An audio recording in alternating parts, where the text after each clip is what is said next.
ဂါလိလဲပြည်နာဇရက်မြို့မှာမာရိဆိုတဲ့မြို့ကညာတဦးရှိပါတယ်။ဒါဝိဒ်အမျိုးယောသပ်ဆိုတဲ့သူနဲ့ထိမ်းများဆောင်နှင်းထားတာလည်းဖြစ်ပါတယ်။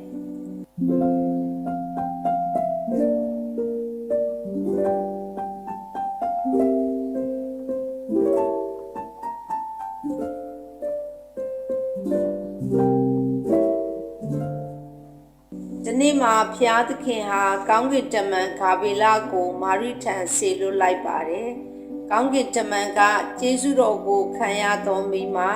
မင်္ဂလာရှိပါစေလို့နှုတ်ဆက်လိုက်တယ်။မာရိကကောင်းကင်တမန်ပြောလိုက်တဲ့စကားကြောင့်တွေးရင်အံ့ဩနေတယ်။ကောင်းကင်တမန်ကမာရိမကြောက်ပါနဲ့သင်သည်ဖျားသခင်ရှေ့တော်၌မျက်နှာရပြီ။သင်သည်ပရိသေတွေဆွဲယူ၍သားယောက်ျားကိုဖွားမြင်မယ်ထိုသားကိုယေရှုအမည်ဖြင့်မှဲ့ရမယ်လို့ပြောတယ်။မာရိကယောက်ျားနဲ့မဆက်ဆံသေးဘူးတဲ့အတွက်ဒါတွေဘလို့ဖြစ်နိုင်မလဲလို့မေးလိုက်တယ်။ကောင်းကင်တမန်ကလည်းတန်ရှင်းသောဝိညာဉ်တော်ဟာတင့်ပေါ်မှာတက်ရောက်လာပြီးထိုတန်ရှင်းသောသားသည်လည်းဘုရားသခင်၏သားတော်ဟုခေါ်ဝေါ်ခြင်းကိုခံရမယ်လို့ပြောတဲ့အခါမာရိကလည်းကျမက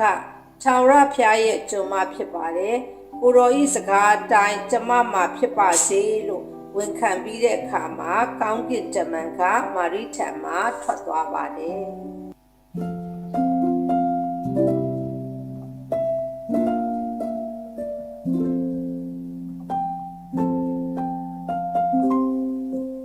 ။ဒီပုဂ္ဂိုလ်ကတော့မာရိနဲ့ထိမ်းများဆောင်နှင်းထားတဲ့ယောသပ်ဖြစ်ပါတယ်။မာရိပဋိသေတွေဆွဲနေတာကိုယောသပ်ကြားတဲ့အခါမှာမာရိရဲ့အသရေကိုမပြတ်စေခြင်းသောကြောင့်တိတ်ဆိတ်စွာစွန့်ပယ်မယ်လို့ကြံစီရင်းအိမ်မောကျသွားပါတယ်။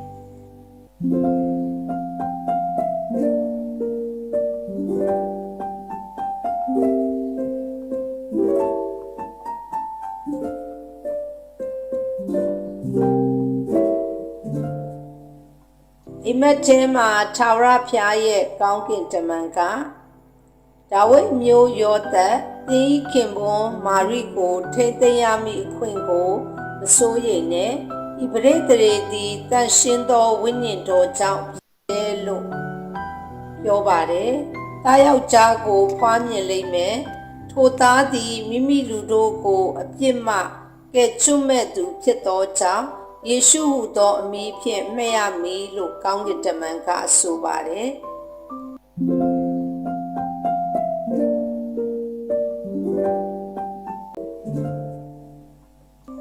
ယောသပ်ကအိပ်ပျော်ရာမှနိုးလာတဲ့အခါမှာ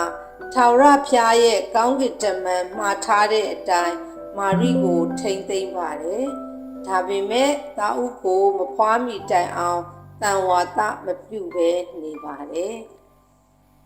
မ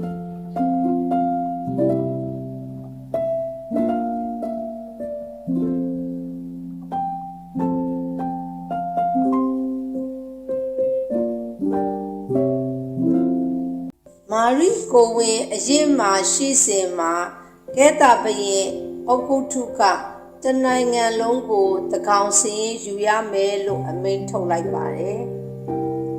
ဒါကြောင့်လူအပေါင်းတို့ဟာစည်ရင်းဝင်ဖို့အသီးသီးမိမိတို့မြို့ရွာသို့သွားကြပါတယ်။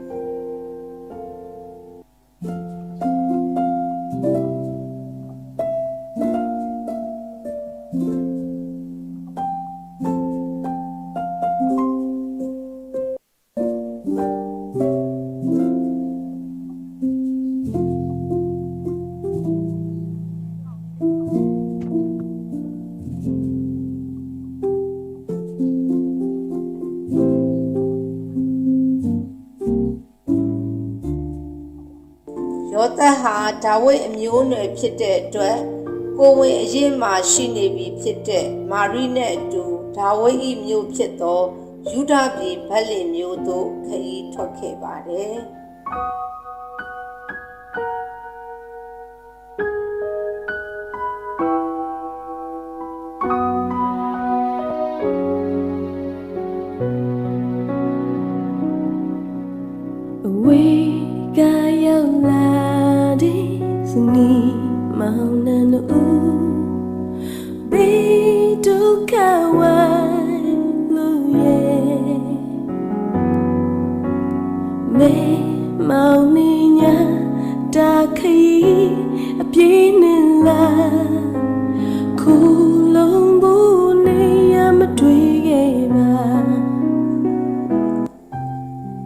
လင်မျိုးတို့ရောက်တဲ့အခါတဲခိုစရာမရှိတာကြောင့်နွားတင်းကုတ်တစ်ခုမှပဲတဲခိုခဲ့ရပါတယ်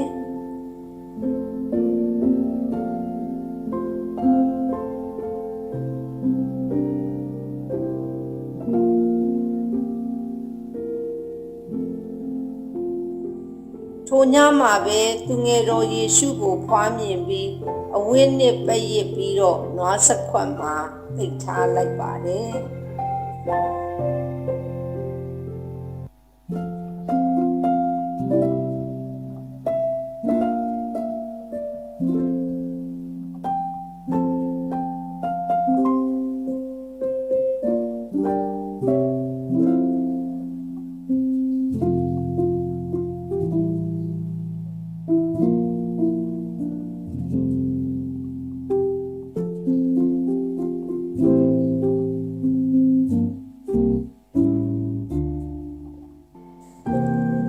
ယူဒပြည်တောရဲ့၌သိုးထိန်တို့သည်ညအခါမိမိသိုးစုတို့ကိုစောင့်နေကြပါတယ်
သူတို့အနားမှာကောင်းကင်တမန်ပေါ်လာပြီးထာဝရဘုရားရဲ့ဘုန်းတော်ကြောင့်သိုးထိန်တွေကအလွန်ပဲကြောက်ရွံ့သွားပါတယ်။ကောင်းကင်တမန်ကလည်းမကြောက်ရွံ့ဖို့နဲ့သခင်ခရစ်တော်တည်ဟူသောကယ်တင်သောအရှင်ဟာဖွားမြင်ပြီးသွားရောက်ဖူးမြော်ပါလို့ပြောလိုက်ပါတယ်။နောက်ထပ်ကောင်းကင်ဘိုးခြေတွေပေါ်လာပြီးဘုရားသခင်ကိုချီးမွမ်း၍မွတ်ဆိုကြပါတယ်။ကော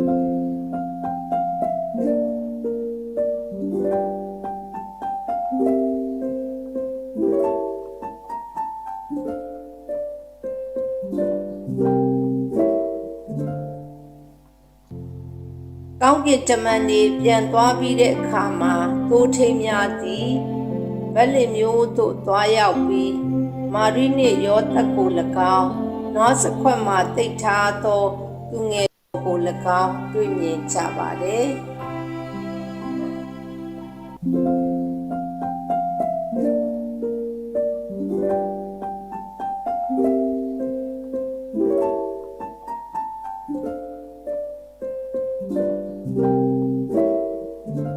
ပြန်သွားပြီးတဲ့အခါမှာလည်းမိမိတို့ကြားမြင်သမျှကိုအနှံ့အပြားပြောဆိုကြပါတယ်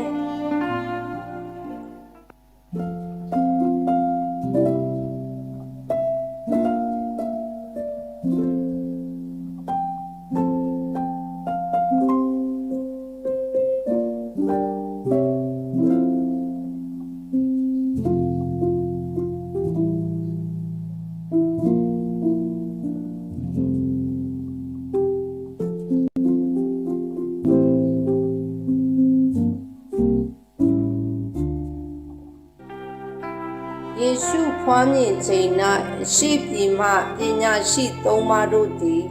ပေါ်ထွန်းသောခြေကိုကြည့်၍ဘယင်အသစ်ကိုဖူးထွေပူဇော်ရန်ဗက်လင်မျိုးသို့ရောက်လာကြပါတယ်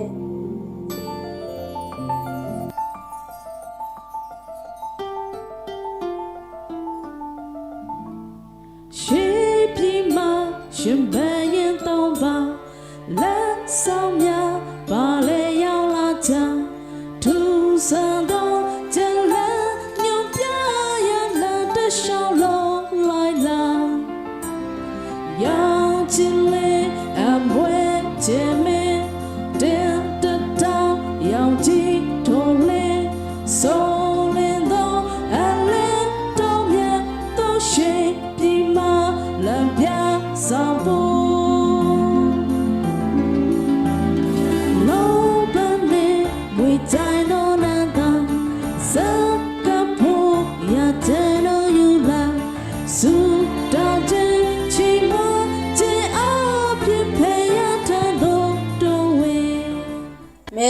မာရိနှင့်သူငယ်တော်ကိုတွေ့လျင်ပြည့်ဝတ်ကိုးကွယ်၍လောဘနှင့်မူရန်တီဟုသောနန္တာမျိုးများနှင့်ရွှေကိုစက္ကပ်ပူဇော်ကြပါတယ်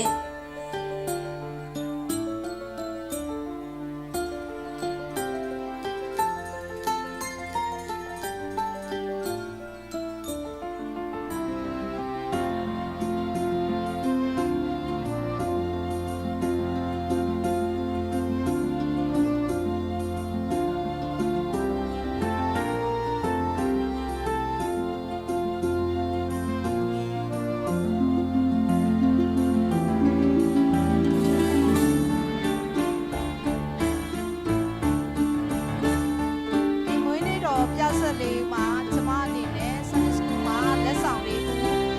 ပေးချင်ပါတယ်လို့နံပါတ်1ချက်အနေနဲ့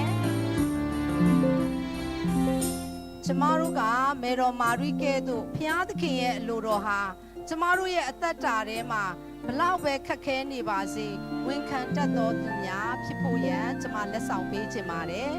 ယောသကဲ့သို့သူတစ်ပါးရဲ့အတရေကိုမပြတ်စေဘဲဖျားသခင်ကိုယုံကြည်သောသူဖြစ်ဖို့ရန်လည်းကျမလက်ဆောင်ပေးချင်ပါတယ်။သိုးထိန်များကဲ့သို့သခင်ယေရှုမွေးဖွားခြင်းကိုအနှံ့ပြားပြောဆိုတတ်သောသူများဖြစ်ဖို့ရန်လည်းလက်ဆောင်နောက်ထပ်တစ်ခုပေးချင်ပါတယ်။မြင်များရှိများကဲ့သို့ဖျားသခင်ရဲ့မျက်နာတော်ကိုအဖိုးခပေးပြီးရှာတတ်သောသူများဖြစ်ဖို့ရန်ကျမတို့ဒီနေ့မွေးနေ့တော်ပြဆက်အားဖြင့်ကျမတို့ဒီမွေးလက်ဆောင်လေးခုကိုခံယူကြပါစို့လို့ဖခင်ရဲ့နာမတော်တာ၍ဘုန်းကြီးပါစေလို့